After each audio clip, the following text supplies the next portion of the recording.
জমি বিবাদকে ঘিরে উত্তেজনা, আহত এক অফিসার সহ ৩ পুলিশ কর্মী, গ্রেফতার ৯ জন। উত্তর ২৪ পরগনার সন্দেশখালীতে ফের পুলিশের ওপর হামলার ঘটনা। নেজাট থানার অন্তর্গত রাজবাড়ী পুলিশ ফাঁড়ির বয়ারমারি এলাকায় শুক্রবার রাত্রে জমি সংক্রান্ত বিবাদকে কেন্দ্র করে চরম উত্তেজনা ছড়ায়। অভিযোগ, পরিস্থিতি সামাল দিতে গিয়ে পুলিশের ওপর হামলা চালানো হয় এবং পুলিশের গাড়ি ভাঙচুর করা হয়।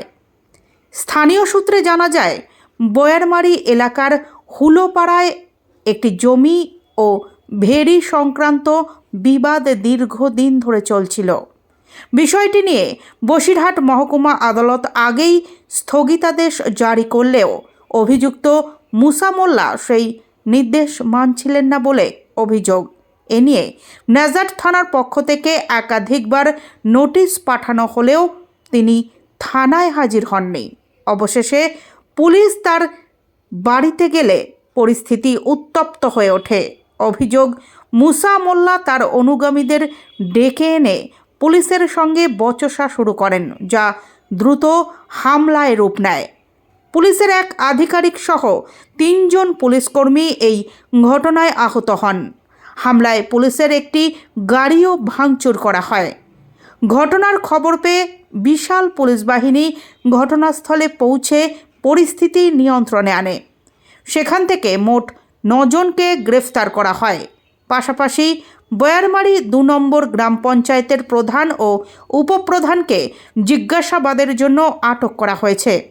পুলিশ জানিয়েছে, এই ঘটনায় জড়িতদের বিরুদ্ধে নির্দিষ্ট ধারায় মামলা রুজু করা হয়েছে। গ্রেফতার ৯ জনকে আজই বসিরহাট মহকুমা আদালতে পেশ করা হবে।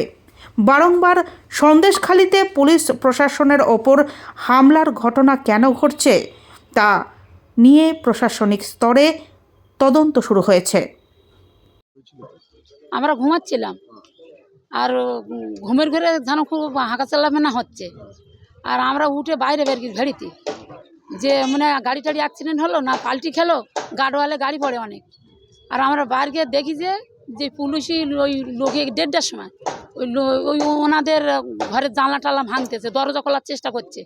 আমরা দেখে আর তখন আমরা বাড়ি চলে এসেছিলাম। আসতে গিয়ে আর ওই পুলিশ আঙার দেখতে পেয়েছে, আর বলে এই দাঁড়াও দাঁড়াও, আমরা দাঁড়িয়ে গেছি। এবার বলে এরা ধরো, এরা এখানে কেন, এরা ধরো। বললে আমার 2টো ছেলের ধর লেলে, আমার জামার ধর লেলে, আমার স্বামীর ধর লেলে। পুলিশের গাড়ি ভেঙেছে এখনও আমরা জানিনি, আর কখন ভেঙেছে তাও আমরা জানিনি। ওই আমার 2টো ছেলে, আমার স্বামী আর আমার জামার, আর আমারও লিত ছিল, লিতিকে বলে এই মহিলার লিও না। আমার সুবিয়া গাজী নাম। হ্যাঁ, ওই তো ওই পুলিশ ক্যাম্প আছে না কানমারির আগে, ওই পুলিশ ক্যাম্পের আগে ওই বয়ারমারি যাইতে বাঁ হাতে যে ঘরটা প্রথম, ওই বাড়িটা আমার। ওই কালকে রাত্রেবেলা ধরে নিয়ে এসছে বাবাদের এখানে, বিনা অন্যায়তে ধরে নিয়ে এসছে। আমাদের বাবাদের কোনো দোষ নেই, যারা ভাঙচুর করেছে তারা তাদের ধরে নিয়ে আসতে পারেনি। বয়ারমারি চুচড়ো মোড়ে হচ্ছে পুলিশদের নাকি মারধর করেছে, গাড়ি ভেঙেছে নাকি, তার জন্য গেছে। আমাদের মারা কিছু করেনি, আমার মা বাবা কিছু করেনি, ওদের ধরে নিয়ে এসছে এখানে। নাজির মোল্লা। মাকে ধরে নিয়ে আসতে পারলো না, মা ভাই ছোট বোন ছিল, ওরা চলে গিয়েছে অন্য জায়গায়। বাবাকে শুধু ধরে নিয়ে এসছে। কি নাম বাবা? নাজির মোল্লা। তোমার নাম কি? নাসিমা খাতুন।